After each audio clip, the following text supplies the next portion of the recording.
नमस्कार दोस्तों, यदि आप मेरे चैनल पर नए हैं तो मेरे चैनल को लाइक करें और सब्सक्राइब करें। कामिका एकादशी। कामिका एकादशी श्रावण मास की कृष्ण पक्ष की एकादशी है। इसका नाम कामिका एकादशी है। कामिका एकादशी के व्रत में शंख चक्र गदाधारी श्री विष्णु भगवान की पूजा विधि रूप से धूप नैवेद्य आदि के द्वारा की जाती है।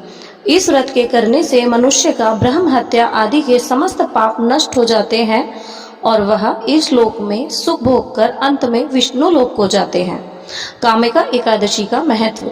श्रावण कृष्ण एकादशी का व्रत करने और कामिका एकादशी की कथा सुनने का विशेष महत्व माना जाता है। कामिका एकादशी का व्रत करने से मनुष्य सद्गति को प्राप्त होता है। इस व्रत को करने से पुत्र धन यश की प्राप्ति भी होती है और यह व्रत मनुष्य के सभी पापों को नष्ट करने वाला बताया गया है। इस कामिका एकादशी के व्रत में काम, क्रोध, लोभ, मोह, हिंसा, अभिमान, चोरी आदि बुराइयों का त्याग करना चाहिए।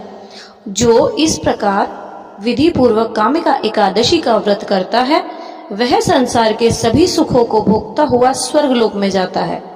इसीलिए जिसे सुख और स्वर्ग की कामना हो वह कामिका एकादशी का व्रत अवश्य करें और कामिका एकादशी की कथा सुने। सावन कृष्ण पक्ष एकादशी व्रत कथा सुनने और तुलसी जी की सेवा स्नान करने से मनुष्य की सभी यम यातनाएं नष्ट हो जाती हैं। कामिका एकादशी को श्रेष्ठतम व्रतों में से एक माना जाता है। इस व्रत को करने से जितनी अधूरी इच्छाएं होती हैं वो सभी पूर्ण होती हैं। कामिका एकादशी व्रत को विधिवत रखकर भगवान के सामने अपनी कामना रखने से भगवान विष्णु व्यक्ति की कामना की पूर्ति करते हैं। कामिका एकादशी व्रत कथा।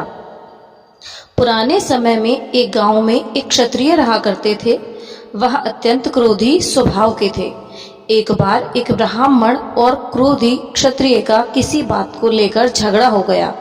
क्रोध में आकर क्षत्रिय ने ब्राह्मण की हत्या कर दी थी।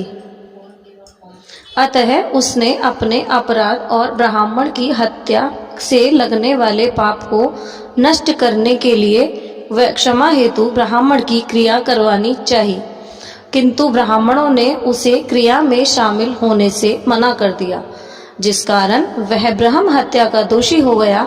इसके परिणाम स्वरूप ब्राह्मणों ने उसके घर में भोजन से करने से भी मना कर दिया था। तब उस क्षत्रिय ने एक साधु के पास जाकर कहा कि हे साधु देवता, मेरा पाप कैसे नष्ट हो सकता है? इस पाप को दूर करने का मार्ग बताइए। साधु ने उस सत्य को कामिका एकादशी का व्रत रखने और पूर्ण विधि विधान से व्रत का पालन करने तथा कामिका एकादशी व्रत कथा सुनने को कहा।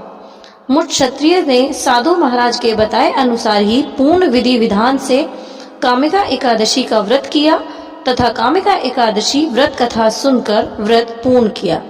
रात्रि में जब वह भगवान की मूर्ति के पास सो रहा था तब भगवान ने उसके स्वप्न में आकर दर्शन दिए। क्षत्रिय ने ब्राह्मण की हत्या का पश्चाताप कर लिया था। इस कारण भगवान ने उसे क्षमादान दिया और समस्त पापों से मुक्त किया।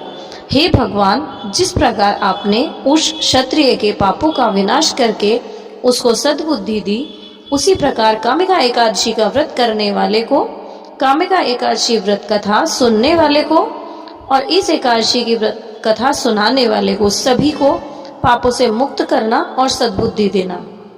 अगर आपको यह कथा पसंद आई हो तो कमेंट में श्री हरि विष्णु जरूर लिखना। धन्यवाद।